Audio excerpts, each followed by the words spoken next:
please don't get too downhearted when you see the length of this PowerPoint. There are just a lot of visual things that we're going to be doing as we work through this material. So just relax and you'll all survive. But what we're doing is breaking this up a little bit different than I have in the past, and I hope it makes understanding better. But what happens here is 7.1, we're going to talk about estimating the population proportion. We're going to talk about confidence intervals.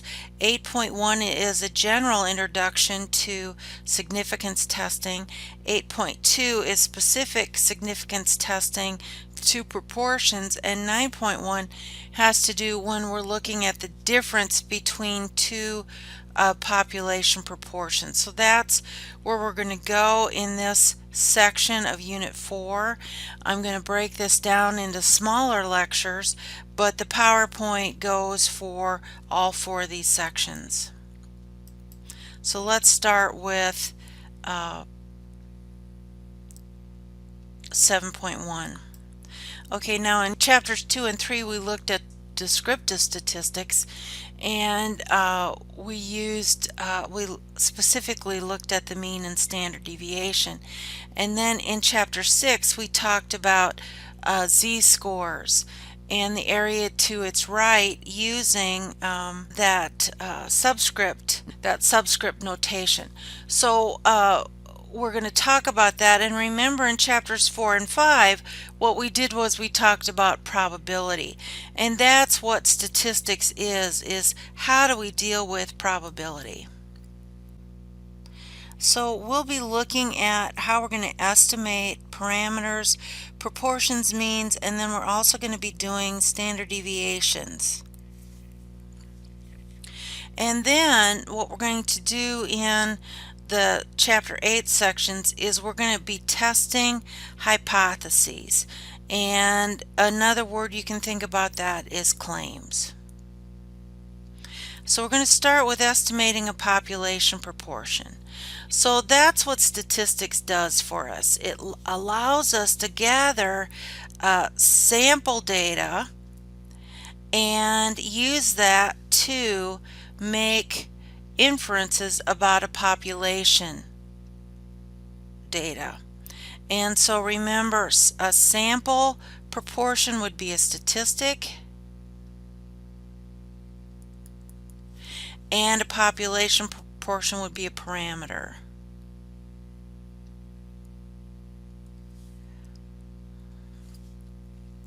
And what we're going to do is we're going to construct a confidence interval, and then at the end of this section we're also going to estimate the sample size needed to get a good estimate. So we've got a couple different kinds of estimates, and the first one is a point estimate, and that is just a single value. And so we're going to use our sample proportion to estimate our population proportion. And you know, and I know, when you're making a good guess, when we do a single point, we can be off a little bit more. But the good thing about this is an unbiased estimator. So it's a good estimator with no built-in error. So let's look at this situation, and this is one of the reasons why the number of slides is so many, is because we have a lot of multi-slide examples. So we took a survey of 1,487 adults, and 43% of them have a Facebook page. So p hat, which is the sample proportion, is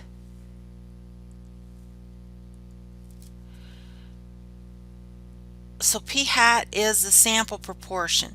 It's the best estimate of the population proportion. So this single point estimate, we would estimate that 43% or 0.43 of the population of all adults have a Facebook page. But when we are estimating, if we estimate a range, we're more often to be right. So let's back up just a little bit. And an example of a single point estimate would be trying to hit a target with a rifle. Okay, you've got to be pretty good to get the bullseye. When we do a confidence interval, it's more like hitting the target with a shotgun. So when we hit that target with a shotgun, what's going to happen is we're going to get around that bullseye, and the area covered by the shotgun blast is probably going to include the bullseye some way. So that's what we're talking about when we do this. So this is called an interval estimate, and we always have an estimate plus or minus our margin of error. And what's going to happen as we do this, our estimate is going to be our statistic. And what's going to happen is, in this case, our estimate's going to be a p hat, and then we have a formula for our margin of error. We're going to look at means, and our estimate is going to be the sample mean plus or minus a margin of error. And then we're going to look at standard deviations plus or minus our margin of error. And we'll go through and we'll look at that. But right now in this section we are concentrating on proportions. So we set up our confidence interval, and our confidence interval is 1 minus alpha. So remember, if we were going to look at a distribution, our alpha would be out in the tail. Well, our confidence interval is in the middle.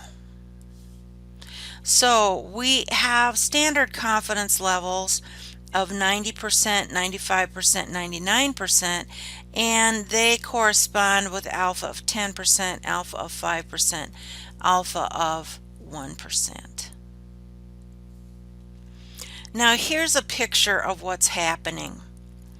So here is what we're talking about when we talk about a confidence level or confidence interval.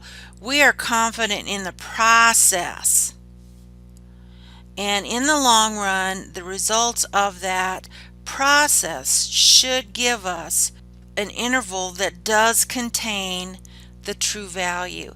So you can see we have a whole bunch of samples of the same size from the same data. If we look at them, the true mean is captured, in this case, 19 out of 20 times. If the true value was 0.5. But remember, when we set an alpha of 0.05, we're willing to be wrong 5 times out of 100 or 1 time out of 20. So when we look at our confidence interval, we're 95% confident that our interval actually does contain the true value of the population proportion P. So this is back to the Facebook example. So let's look at how we do that. So we're going to sample 1,487 adults, and we're going to construct a 95% confidence interval. And remember, that refers to the success rate of the process. Now, in your book they give you great examples of incorrect interpretation of confidence intervals. Read them, but I did not want to put them in your mind, so I'm not going to talk about them. And then remember, if we have overlapping confidence intervals, they shouldn't be used to make conclusions that two groups are equal.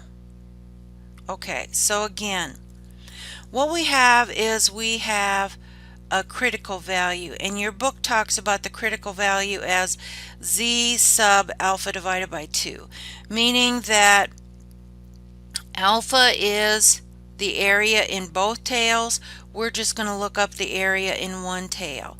Now, in other textbooks, they call this critical value Z star, and I may do that, and you may see slides with that in that. So the critical value can be noted either way.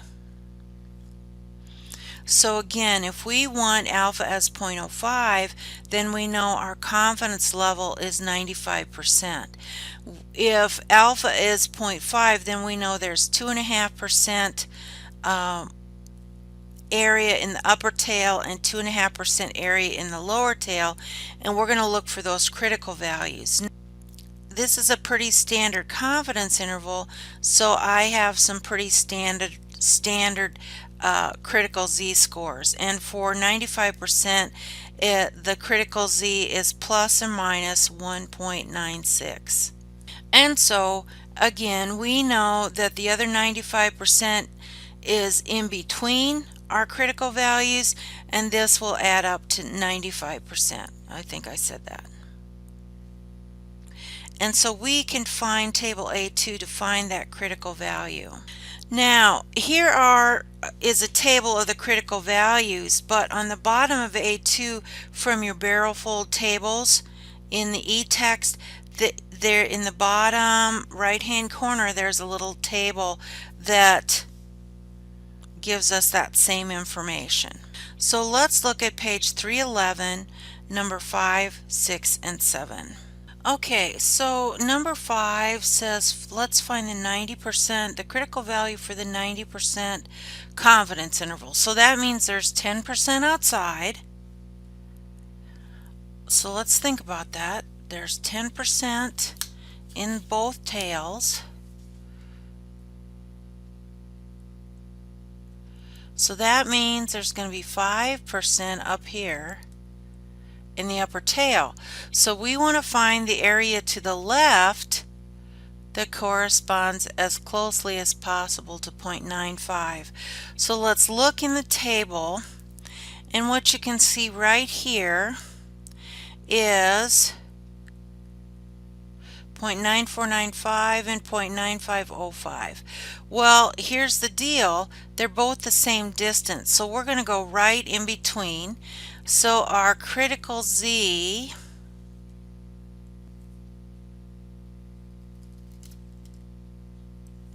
is going to be a positive and negative 1.645. Does that make sense? Now, if we go to the bottom of this page, and I've got to get rid of my writing ability here, but if we go to the bottom of this page, this is where those common critical values are, and then right there is my my critical value. So I found it by the table, and I found it using that little table there. Now let's do StatCrunch and show how we would do that. And I'm going to do stat calculators normal, and we can do in the bottom we don't know this, so get rid of it, and we want this to be 0.05, the area in the lower table, the lower tail, and we do compute, and there we get 1.6448, which rounds to 1.645. Remember, with a confidence interval, we always have,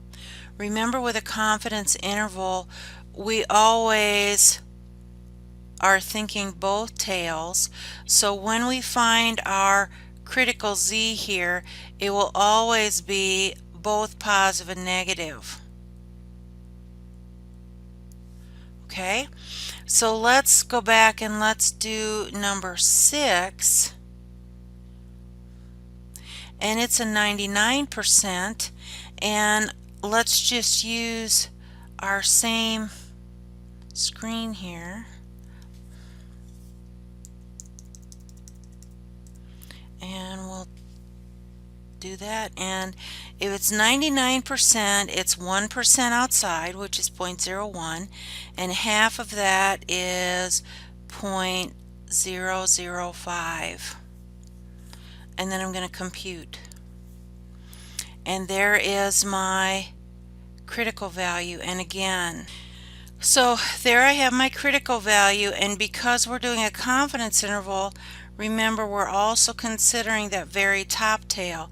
So our our critical z, and remember we do it like this, alpha divided by 2, is going to be plus or minus 2.58. Okay, let's go back to the table and let's do the same thing. And again, they do this one, they take it out to 3 places, and the reason is here we are, we wanted 0.001. So this one is a little too low and this one's a little too high, so we're going to go halfway in between, and that's how we get the critical value for a 99% confidence interval. Let's jump up and let's do number 8, because that's not on our table, and that is a 98% confidence. So let's think about it. So let's draw our picture. So we want 98% in the middle. That means there's 2% on either end, so we know there's 0.01 here and there's 0.01 here. So I want to look up a number that has 0.9900. So let's find a number that's as close to that as we can, and you can see, here we go, 0.9901, 0.9908. This is 2 below, this is, sorry, 0.9898. This is 1 above, so this is a smite closer. So there's our critical value, so we know it's going to be 0.23. So it's going to be, it was 2.3 was what we found on the lower table, and then our last digit is 3. So our critical value is going to be a plus or minus 2.33. Now let's do that on StatCrunch. And if you find it easier to use StatCrunch than to use the table, you go for it. But here's what I want, and let's just do the upper tail for a change. And I want to get rid of this. And remember, I wanted 1% above. And so I'm going to compute, and there I get that same answer, 2.33.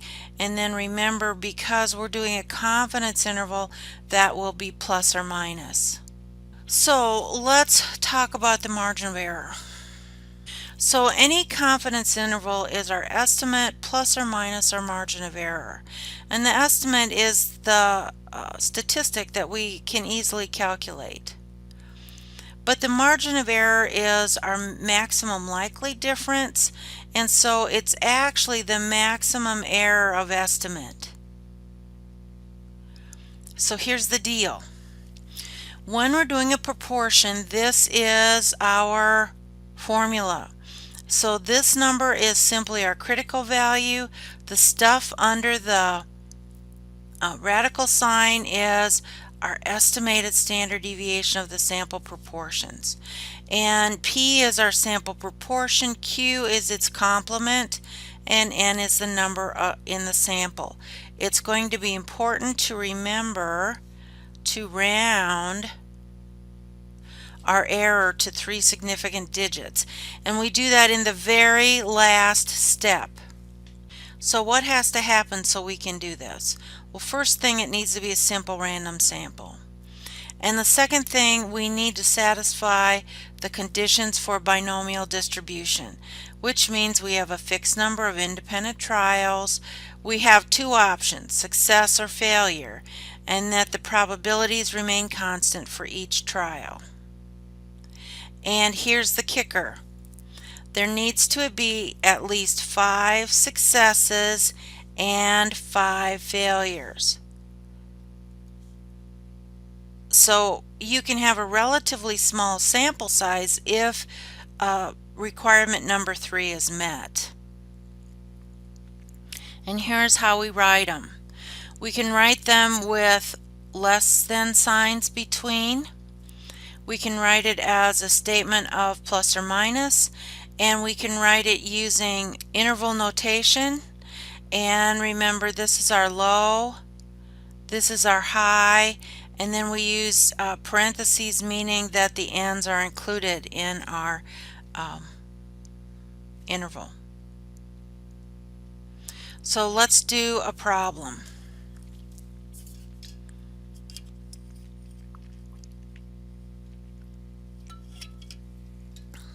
Okay, so let's go back to that sample, and remember we talked to 1,487 and we found that 43% had a Facebook page.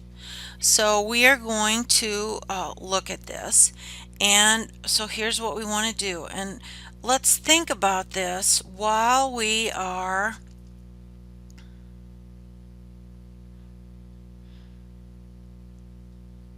looking at this.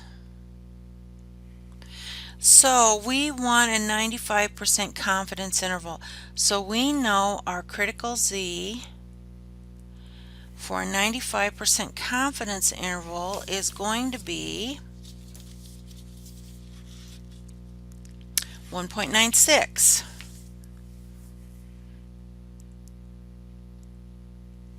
And now when we're calculating our error, we only use the positive end. So we're going to find the margin of error first, then we're going to do our confidence interval, and then we're going to write a summary statement. So that's our plan of attack. So we do the requirement. We have a simple random sample. The binomial conditions are satisfied. We have a fixed number of trials. They either have a Facebook page or do not. And then we know that there are 639 successes, and that means we have 848 failures. So we're good with the requirements. So let's look at this. So I did this on StatCrunch, and you can see my breadcrumb trail. And so one sample proportion summary, I'm going to put in my number of successes, my number of observations, and the standard walled comes up. If you've read in your textbook, there's a way that is a little bit more precise, but we're going to deal with the standard wall because we're just learning how to do this. And so what we have, I did this, I hit compute, and here is my output. So it tells me my sample proportion, it tells me my standard error, here is my lower limit, here is my upper limit. So let's write this. So we could say our proportion is less than 0.45, and we want to go 3 significant digits, 5 on the upper end, and it's greater than 0.405. So I could write it like that. I could write it as my p hat 0.43 plus or minus 0.0128, or I could write it as interval notation 0.405 on the low end and 0.455 on the high end. Now let's do it, look at the formula to do it by hand. So we're going to do the math, and this is what we got, and guess what? They get the same thing we got. Now here is C, and here's the deal. It does appear that fewer than 50% of adults have a Facebook page because the interval values from 0.405 to 0.455 does not include 0.5. And you can read through that.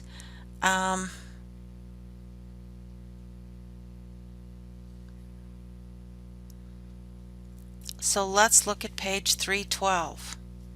So let's look at page 312 and look at number 14. So it talks about the drug Eliquis, and it says it's used to prevent blood clots in clinical trials among 5,924 patients. Okay, so N equals 5,924, and this is number 14. And the number of successes is 153, and it says they developed an adverse reaction of nausea. Now, even though nausea doesn't seem to be very successful, that's what we're looking for, so that's what we count as successes. So we want to construct a confidence interval of 95%. So first, let's do a little homework here, and let's think about this. And so my critical Z for 95% confidence interval is going to be 1.96. And I need to come up with my p hat, which is my number of successes over my total number of trials, and I get 0.0258. Okay, so remember we want to do our estimate plus or minus our error. Now, while we're here, let's just go ahead and calculate our Q hat, which will be 1 minus our P hat, and that will come out to be 0.9742. Okay, so we know our estimate is our P hat, and we know our error is our critical Z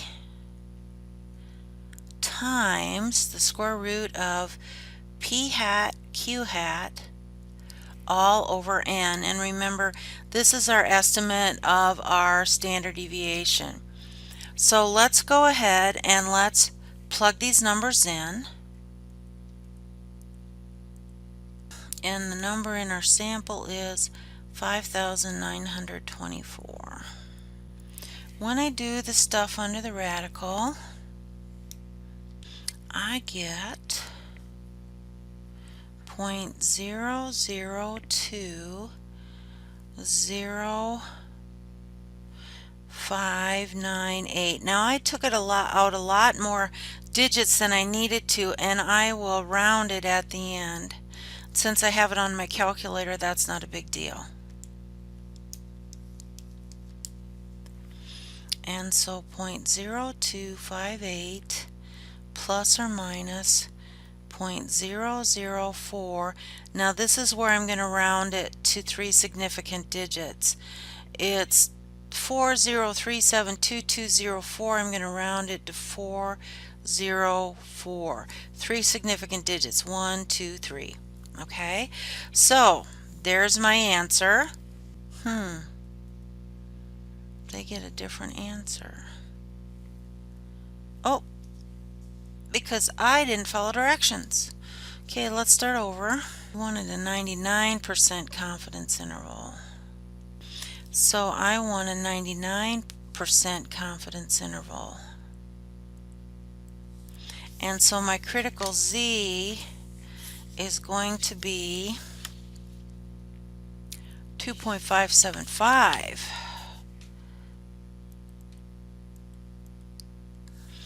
So we're going to put that in here, 2.575. So let's do that. 0.0020598 times 2.575. There we go. There's 2 significant digits, and that makes it 3. Except they rounded it up. Okay, and so then my answer is going to be, let's add that. So on the high end we have 0.0311, and our population proportion will be less than that, and it will be more than 0.0205. Alright, so we can write it like this, we can write it like this, we can write it like this.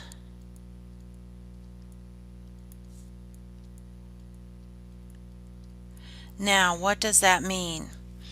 That means that the true population proportion of the people who take Eliquis who develop an adverse reaction is somewhere between about 2 and 3%. And we're sure of our procedure. We're 95% sure of our procedure on this. Here's what it says in the book. We have 99% confidence that the interval from 0.0205 to 0.0311 actually does contain the true value of the population proportion of all Eliquis users who experience nausea. So that's how we would do this one by hand.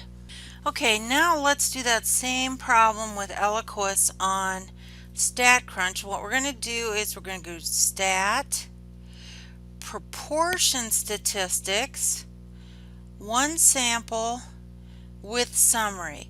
Now we would use with data if we had the data in a spreadsheet, but we've got the summary. So what were the number of successes? The number of successes there was, our number of observations is 5,924. And here is the trick. We're going to do the confidence interval. Now, don't misread it and make sure you follow the directions. We don't want 95% or 95% confidence level. We want a 99% confidence interval. And we want to use the standard walled, and we want to compute. And here we have it.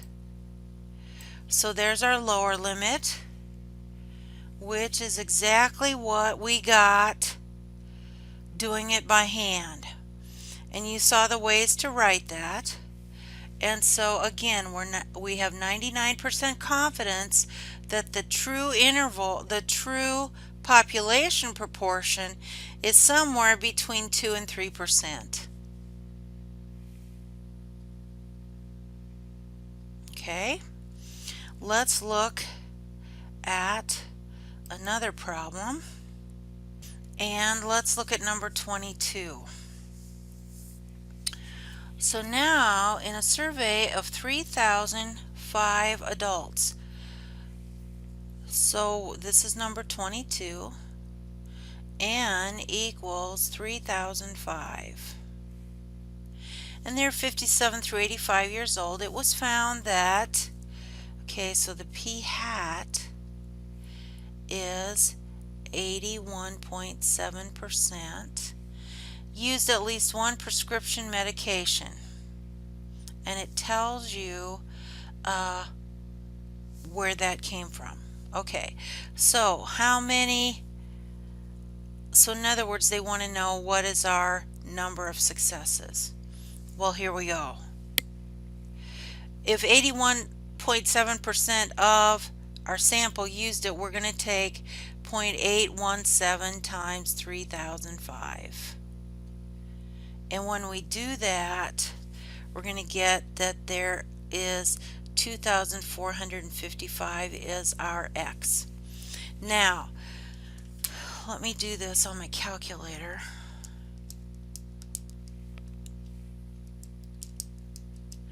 Now, on my calculator, I get 24,056.5875, but I want to round this to the,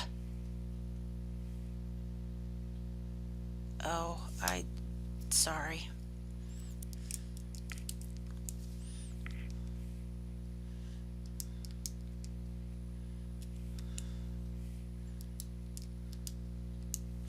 Okay, so on my calculator I get 2,455 and 0.085, but you round it to the nearest whole number because your successes when you're asking a question like this can only be in whole numbers. So that answers part A. Part B says construct a 90% confidence interval. And we want to estimate the percentage of adults. So we want to have our confidence interval be written as percents rather than decimals, and that's easy to do. No problem. So let's look at this. So the first thing I need to do is I need to find my critical value. And the critical value for a 90% confidence interval is 1.645. So let's do it. We know that it's going to be our p hat plus or minus our critical z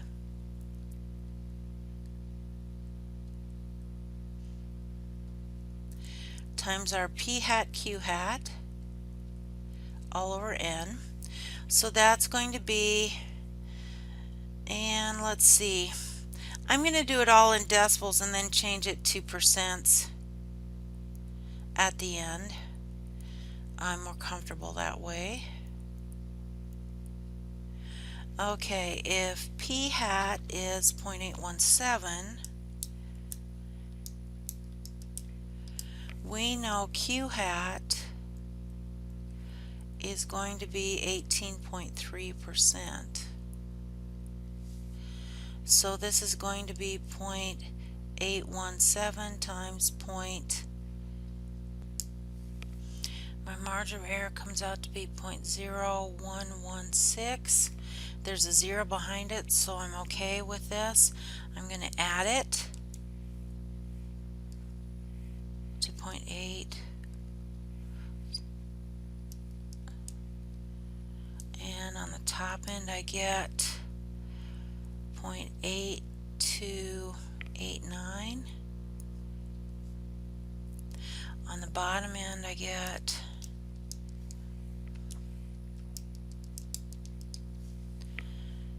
0.8054. Change those to percents. It'll be 82.89% on the top end and 80.54% on the bottom end. And they rounded it to one decimal place, the 3 significant digits. Now, What do the results tell us about the proportion of college students who use at least one prescription medication? Well, if we go back, these were 57 through 85-year-olds. So it's only going to tell us, we can only make inferences about the population with the qualities of the sample. So it tells us nothing about college students. Okay, let's go to StatCrunch and let's do it again. So I'm going to go Stat Proportions, one sample with summary. My number of successes is, oh, we calculated that, 2455. My number of observations was 3005.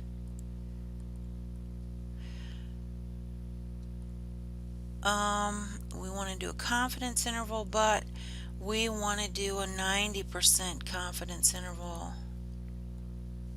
Now I gotta fix that. And standard wall is what we want, and there we go. And you can see we get 80.5 and 92.9 are my upper and lower limits, so we get the exact same thing. But you can see we can use StatCrunch to do the heavy lifting.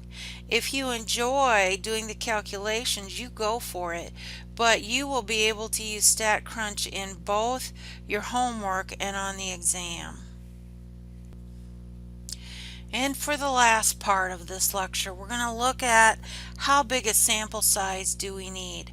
So all we did here was we took our formula for our margin of error and we solved it for n, and it comes up with this.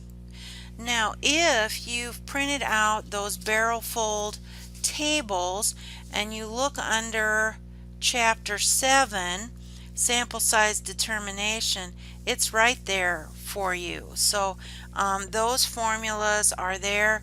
I will put a copy of these equations and tables in with the exam. So you will be able to use those barrel fold tables. There's way more than you need, but I'm okay with that because then you have to figure out what you're going to use and how you're going to use them. So there's our equation. And so when we've done a trial and we have some kind of idea what p hat is, we use p hat q hat in our equation. But when we have no clue what the population proportion is, we actually use p hat as 0.5. And if p hat is 0.5, q hat is 0.5, so 0.5 times 0.5 is 0.25. If you use this equation, you will never underestimate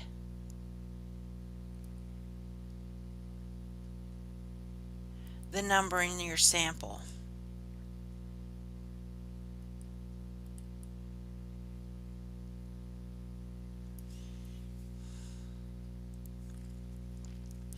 You're always going to round the value of n up because you need to meet or exceed that e-value that's needed.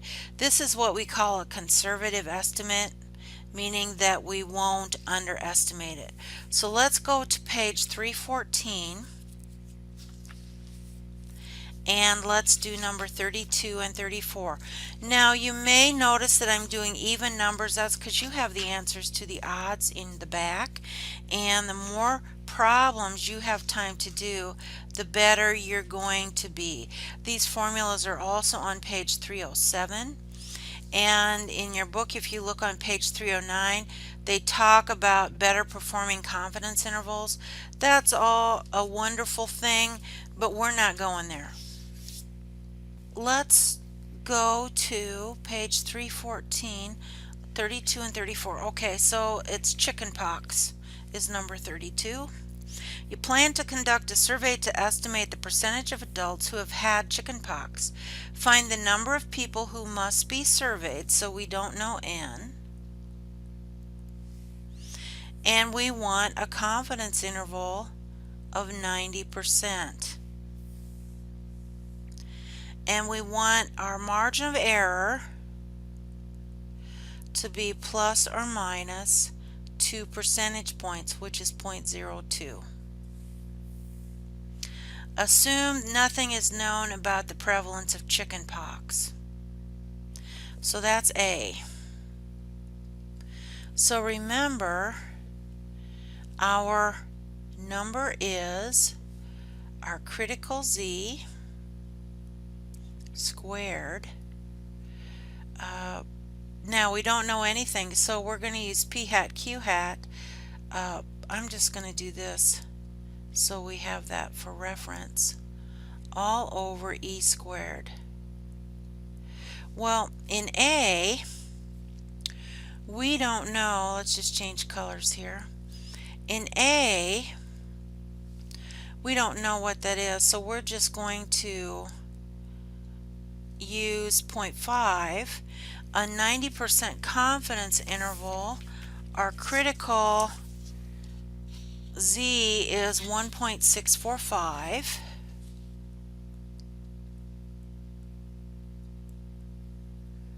If we have no clue, we'll use 0.5 times 0.5, which is 0.25. And we want this to be 0.02. And this shouldn't be down here, but it should be up there. So let's do the math.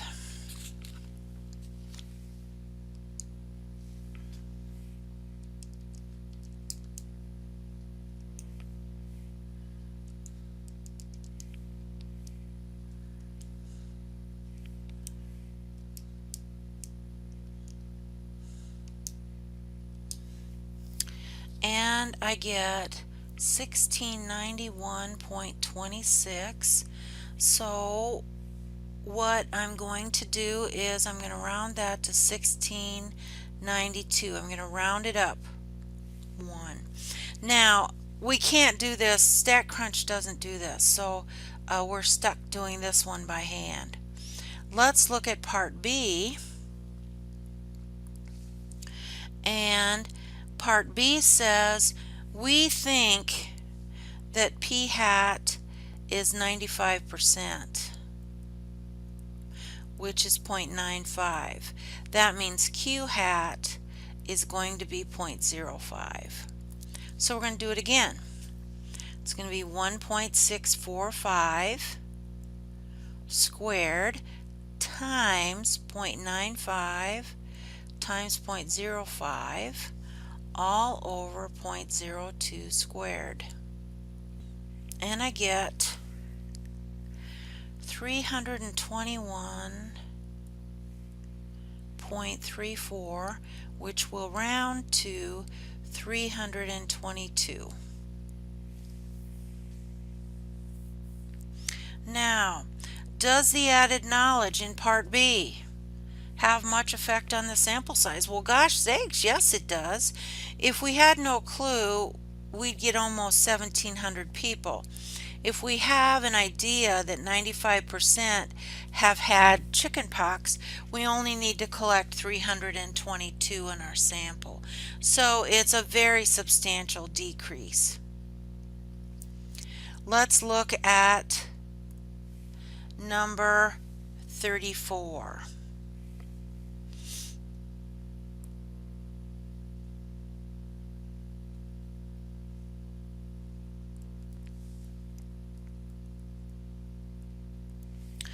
Okay, a sociologist plans to conduct a survey to estimate the percentage of all adults who believe in astrology. How many people must be surveyed if we want a confidence level of 99%? So we know that means our critical Z is going to be pretty big. That's that 2 point something. 2.575.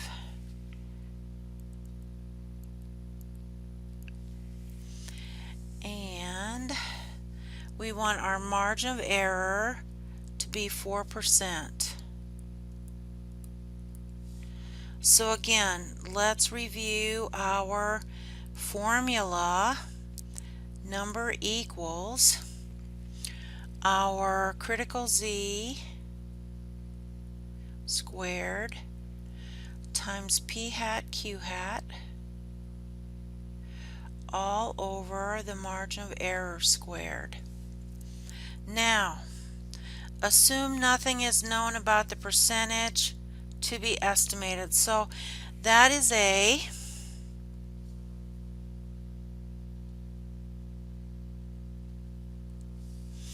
So in A we don't know.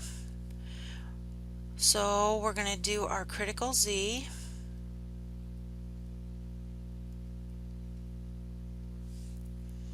And we don't know anything, so P hat and Q hat are both going to be 0.5.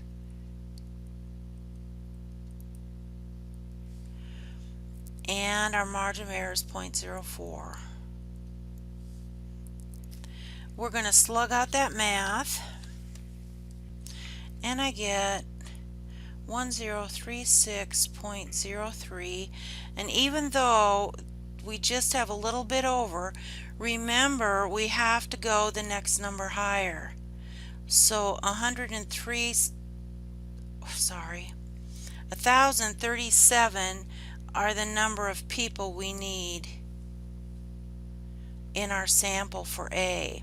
Let's look at B. And B says, what if we know that P hat is 26%, which is also 0.26.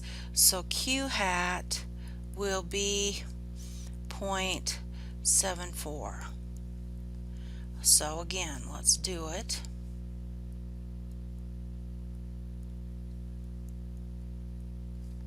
And I get 797.33. It goes on, but I would round that to 798 people.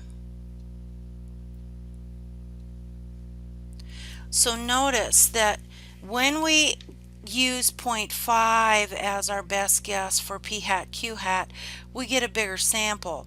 And what that means is that's the biggest sample that we're going to need to get a good study. If we have these preliminary results, our sample size can be a little smaller. It never hurts to have a sample that's too big. What will happen if you have a sample that's too small is you won't meet that margin of error that you want. And when professional pollsters do this, this is how they calculate the sample size that they need. One thing I want you to think about as we do these, as our confidence level gets bigger, notice that our critical Z gets bigger. And so what that means is that we have to have more in our sample the higher our confidence interval.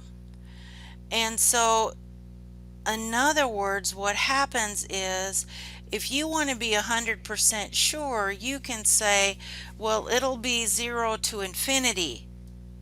And I'm 100% sure that the true population proportion is in there. But that doesn't tell us anything. So if we want to be 99% sure, our confidence interval is pretty wide. If we would only want to be 80% sure, our confidence interval will be much more narrow, but also our chances of capturing the true population proportion get much, much smaller. Now, if we have that, our confidence interval, and we want to find the point estimate, what we're going to do is we're going to add the upper confidence limit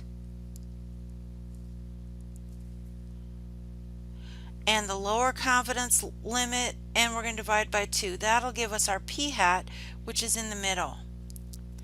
If we want to find our margin of error, we'll subtract those and divide by 2.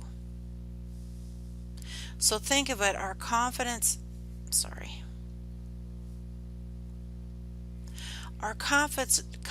interval is like this. And if we want to know the middle, this is what we'll do. If we want to know the distance from the middle out, we find the difference and divide by 2. So here's an example. And so we looked at people, and we know that our confidence interval is 58 to 81. So let's use that to find our p-hat and our margin of error. So we're going to add the upper limit to the lower limit and divide by 2. So here is our p-hat. So our p-hat is going to be about 69.5 or 0.695. Now our margin of error is going to be about 11.5%. So we could write it as 69.5% plus or minus 11.5%. So here's our p-hat, and remember this is our error.